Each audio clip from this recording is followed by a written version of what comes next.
নমস্কাৰ বন্ধুহঁত, আজি আমি ডিছকাছ কৰিম প্ৰসিদ্ধ ফ্ৰেঞ্চ কিতাপ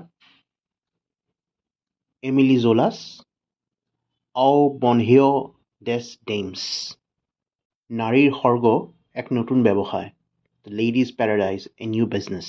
আমি অলপ অথাৰ এমিল জোলাৰ বিষয়ে জানি ল'ম। এমিল জোলা আছিল 19th চেঞ্চুৰী ফৰাচী সাহিত্যৰ এক উজ্জ্বল নক্ষত্ৰ। তেওঁ কেৱল কাল্পনিক কাহিনী লিখা নাছিল, তেওঁ বাস্তৱ জীৱনৰ সঁচা ছবি কিতাপৰ পাতত তুলি ধৰিছিল। নেচাৰেলিজম বা বাস্তৱবাদক জনক হিচাপে জোলাই পেৰিছ চহৰৰ উদ্যোগ, ইণ্ডাষ্ট্ৰী আৰু ব্যৱসায়ৰ বিজনেছ ভিতৰৰ কথা বতৰা গভীৰভাৱে অধ্যয়ন কৰিছিল, যাৰ এক অনন্য উদাহৰণ হ'ল এই কিতাপ আও বনহিয় ডেছ ডেইমছ। এখন এটা ক্লাছিক কিতাপ, কিন্তু এই কাহিনীটো শুনিলে আপোনাৰ যেন লাগিব এইটো আজিকালিৰ কথাহে। এইটো এক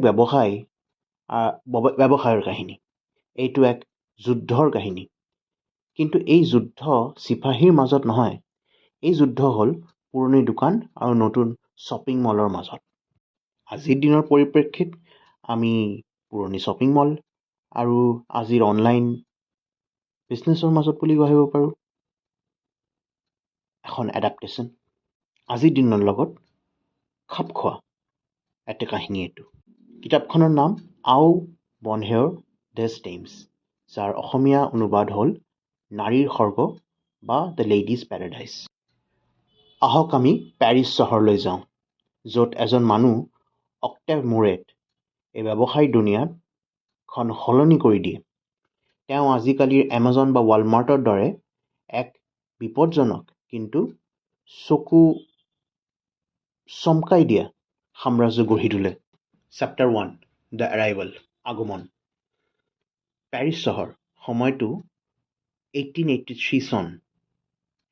ডেনিছ নামৰ এজনী 20 বছৰীয়া ছোৱালী তাইৰ দুটা ভাইটি ভণ্টি লৈ পেৰিছলৈ আহে। তাইৰ মা দেউতা ঢুকোৱাৰ পিছত তাইৰ মামাক ওচৰলৈ আহে। এওঁৰ মামা, যাৰ নাম আছিল বডু, এজন পুৰণি কাপোৰৰ ব্যৱসায়ী। তেওঁৰ দোকানখনৰ নাম আছিল দ্য অল্ড এলবেউফ। এইখন এক অন্ধকাৰ, সৰু আৰু পুৰণিকালীয়া দোকান। ভিতৰত সোমালে যেন গন্ধ পোৱা যায়, পুৰণি কাপোৰ আৰু ধূলিৰ গোন্ধ। কিন্তু বডুৰ দোকানৰ ঠিক সন্মুখতে ৰাস্তাৰ আনটো পাৰে এক বিশাল অট্টালিকা থিয় হৈ আছিল, তাৰ নাম দ্য লেডিজ পেৰাডাইজ। ডেনিছে যেতিয়া প্ৰথমবাৰ সেই বিশাল দোকানখন দেখা পালে, তাইৰ আজব লাগিল। তাই যেনেকুৱা বস্তু আগতে কেতিয়াও দেখা নাই। দোকানখনৰ গ্লাছৰ দৰজাৰ মাজেৰে সূৰ্যৰ পোহৰ জিলিকি আছিল। ভিতৰত হাজাৰো ৰঙীন কাপোৰ, চিল্ক, ভেলভেট আৰু লেইচ সজাই থোৱা আছিল। ৰাস্তাৰ মানুহবোৰ মাখিৰ দৰে সেই দোকানৰ ফালে আকৰ্ষিত হৈ গৈছিল। ডেনিছৰ মামাক বুডু দোকানৰ দুৱাৰদলিত থিয় হৈ সেই বিশাল ভৱনটোৰ ফালে ঘৃণাৰে চাই থাকে। তেওঁ ডেনিছক কয়, চোৱা ডেনিছ, চোৱা, সেইটো এটা দোকান নহয়, সেইটো এটা দৈত্য। সি আমাৰ নিচিনা সৰু দোকানবোৰক গিলি পেলাব। ইয়াৰ খিদা কেতিয়াও নকমে। ডেনিছে মমাকৰ কথা শুনিলে, কিন্তু তাইৰ মনৰ ভিতৰত তাই সেই দৈত্যটোৰ প্ৰতি এক অচিন টান অনুভৱ কৰিলে। তাই বুজি পালে যে এইটোৱে ভৱিষ্যত। চেপ্টাৰ 2, দ্য জিনিয়াছ অফ মুৰেট, মুৰেটৰ বুদ্ধি। এই বিশাল সাম্ৰাজ্যৰ ৰজা আছিল অক্টেভ মুৰেট। মুৰেট আছিল এজন যুৱ উদ্যোগী, এণ্টাৰপ্ৰেনিয়ৰ। তেওঁ আছিল নিৰ্দয় কিন্তু বুদ্ধিয়ক। তেওঁ বুজি পাইছিল যে পুৰণি ব্যৱসায়ৰ দিন শেষ। আহক শুনো মুৰেটৰ নতুন বিজনেছ ষ্ট্ৰেটেজি কি আছিল, যিয়ে পেৰিছ চহৰক কঁপাই তুলিছিল। প্ৰথমে মুৰেটে আনিলে ফিক্সড প্ৰাইচ, মানে নিৰ্দিষ্ট দামৰ নিয়ম। আগতে গ্ৰাহকসকলে দাম দৰ কৰিব লাগিছিল, কিন্তু মুৰেটে ক'লে নাই, বস্তুৰ দাম লিখা থাকিব, কম দাম কিন্তু বিক্ৰী বেছি হ'ব। দ্বিতীয়তে মুৰেটে ৰিটাৰ্ণছ পলিচি আৰম্ভ কৰিলে। তেওঁ গ্ৰাহকক ক'লে, যদি কাপোৰ পচন্দ নহয় ঘূৰাই দিয়ক, আমি পইচা ঘূৰাই দিম। এইটো সেই সময়ত এক বিপ্লৱ আছিল। মানুহবোৰ নিৰ্ভয় হ'ল। তেওঁলোকে নাথাকিলেও বস্তু কিনিব পৰা হ'ল। তৃতীয়তে মুৰেট আছিল মাৰ্কেটিঙৰ ৰজা। তেওঁ দোকানৰ সন্মুখত, ৰাস্তাৰ কাষত সকলোতকৈ সুন্দৰ আৰু কম দামৰ বস্তুবোৰ সজাই থৈছিল, যাতে মানুহে ৰাস্তাত গৈ থাকোঁতে ৰ'বলৈ বাধ্য হয়। তেওঁ জানিছিল যে মহিলাসকলে যদি এবাৰ ভিতৰলৈ আহে তেন্তে তেওঁলোকে খালী হাতে ঘূৰি নাযাব। মুৰেটে তেওঁৰ কৰ্মচাৰীসকলক কৈছিল, আমাৰ লক্ষ্য মাত্ৰ কাপোৰ বিকা নহয়, আমাৰ লক্ষ্য হ'ল মহিলাসকলৰ মন জয় কৰা।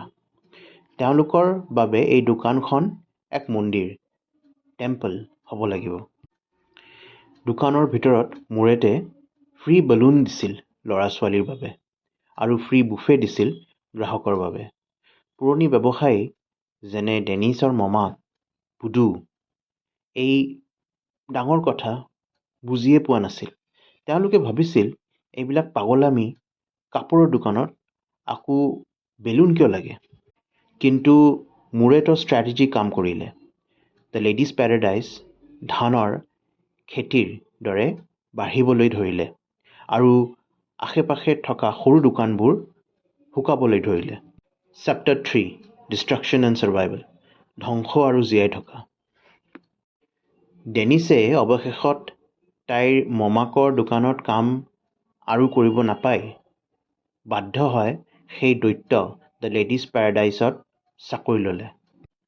প্ৰথমতে তাইৰ জীৱনটো বৰ কঠিন আছিলে। তাত কাম কৰা আন ছোৱালীবোৰে তাইৰ গাঁৱলীয়া সাজ-পাৰ দেখি হাঁহিছিল। তাই দিনত বাৰু 12 ঘণ্টা থিয় হৈ থাকিব লাগিছিল। মুৰেটৰ নিয়মবোৰ বৰ কাঢ়া আছিল।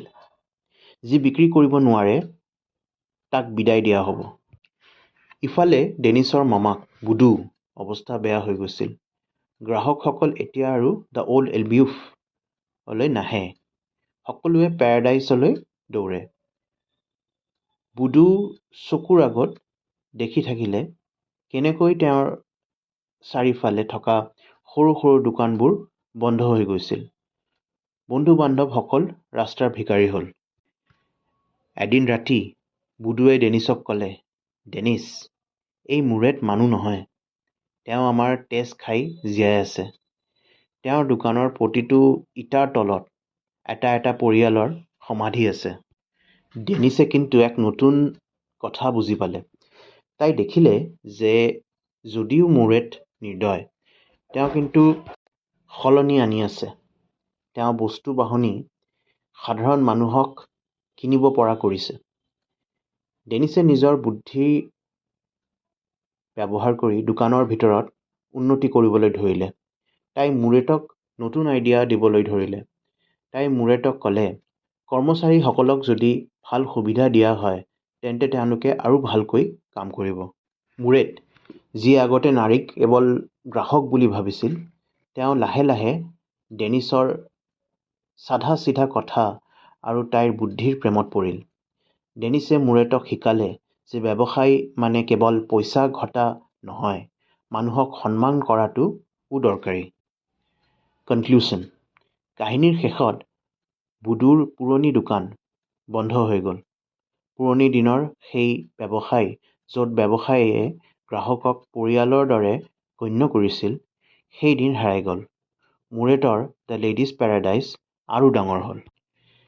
কিন্তু ডেনিছৰ প্ৰভাৱত মুৰেটে দোকানৰ নিয়ম সলনি কৰিলে। তেওঁ কৰ্মচাৰীসকলৰ বাবে ভাল দৰমহা, ভাল থকাৰ ব্যৱস্থা কৰিলে। মুৰেটে ডেনিছক বিয়াৰ প্ৰস্তাৱ দিলে। ডেনিছ, যি এক সাধাৰণ গাঁৱৰ ছোৱালী আছিল, তাই হৈ পৰিল পেৰিছৰ সকলোতকৈ ডাঙৰ দোকানৰ ৰাণী। বন্ধুসকল, এমিল জোলাৰ এই কাহিনী আমাক কি শিকায়? ই আমাক শিকায় যে সময়ৰ লগত পৰিৱৰ্তন অনিবাৰ্য। অক্টেভ মুৰেট হ'ল সেই উদ্যোগী যিয়ে পুৰণি নিয়ম ভাঙি নতুন ৰাস্তা বনায়। তেওঁ নিৰ্দয় হ'ব পাৰে, কিন্তু তেওঁ প্ৰগতিশীল। আনহাতে বুডু হ'ল সেই সমাজ যিয়ে পৰিৱৰ্তনৰ লগত যুঁজিব নোৱাৰে আৰু হেৰাই যায়। কিন্তু ডেনিছ হ'ল সেই সেতু যিয়ে পুৰণি আৰু নতুনৰ মাজত সমন্বয় ৰাখে। তাই আমাক শিকায় যে সাফল্য লাগে, কিন্তু মানৱতা এৰিব নালাগে। আজি আমি যেতিয়া এমাজন বা ফ্লিপকাৰ্টত অৰ্ডাৰ কৰোঁ বা ডাঙৰ শ্বপিং মলত যাওঁ, তেতিয়া আমি আচলতে অক্টেভ মুৰেটৰ সপোনৰ ভিতৰত আছোঁ। কিন্তু মনত ৰাখিব, ডাঙৰ বিল্ডিঙৰ ভিতৰত যাতে মানুহৰ মনটো সৰু হৈ নাযায়। ইমানে আছিল আজিৰ কাহিনী নাৰীৰ খৰ্গ। আশা কৰিছোঁ আপোনালোকে ভালে পাইছে, কিবা শিকিব পাৰিলে, এটা ফ্ৰেঞ্চ ক্লাছিক কিতাপ শুনিব পাৰিলে আৰু আনন্দ পালে। আশা কৰিছোঁ আপোনালোকে আমাক ছাপোৰ্ট কৰি থাকিব, যাতে আমি আৰু গ্ৰ' কৰিব পাৰোঁ। আৰু আপোনালোকক পৃথিৱীৰ বিভিন্ন অংশৰ পৰা চবতকৈ ভাল কাহিনীবোৰ, হিট কাহিনীবোৰ আনি কিনে শুনাব পাৰোঁ, ইয়াৰ চামাৰি শুনাব পাৰোঁ। ধন্যবাদ।